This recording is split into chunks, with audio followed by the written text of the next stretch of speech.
अभी तक आप लोगों ने विविधता को बहुत ही अच्छी तरह से समझ लिया होगा, जैसे खान पान की विविधता, परिधान की विविधता, भाषाई विविधता, भौगोलिक विविधता।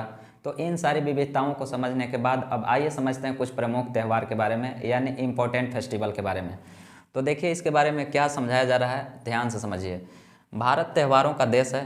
त्योहारों का देश का मतलब ये हुआ कि भारत में अनेकों त्यौहार मनाए जाते हैं, यानी भारत में लोग अनेक टाइप के त्यौहार मानते हैं, इसलिए इसे कहा जाता है त्योहारों का देश।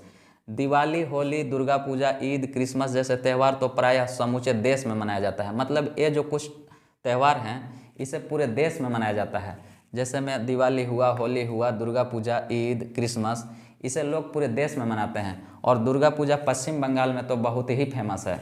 अब आगे बढ़ते हैं। इनके अलावा देश के विभिन्न भागों में क्षेत्रीय त्योहारों की प्रधानता है। मतलब ये हुआ कि पूरे देश में ना होकर के किसी किसी क्षेत्र में, मान करके चलिए स्टेट वाइज, आपको कुछ क्षेत्रीय त्यौहार देखने के लिए मिलेगा। जैसे झारखंड में सरहुल, करमा, दशई, सोहराय एवं टूसू पर्व बड़े ही उत्साह से मनाए जाते हैं। मतलब अगर कहा जाए तो ये फेस्टिवल जो हुआ स्पेशल झारखंड के लिए हुआ। सरहुल, करमा, दशई, सोहराय, टूसू पर्व ये सभी स्पेशल झारखंड का हुआ।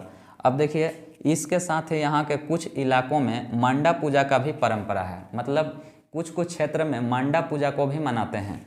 अब आगे बढ़ते हैं कि पंजाब में बैसाखी, मतलब पंजाब में बैसाखी त्यौहार मनाया जाता है। महाराष्ट्र में गुड़ी पड़वा, बिहार में छठ, बिहार के लिए छठ भी बहुत ही फेमस है। असम में बिहू, तमिलनाडु में पोंगल, तमिलनाडु के लिए पोंगल भी बहुत ही फेमस है। तथा केरल में ओणम प्रमुख त्यौहार हैं। मतलब केरल के लिए ओणम है और ये अपने अपने क्षेत्र के लिए बहुत ही फेमस है।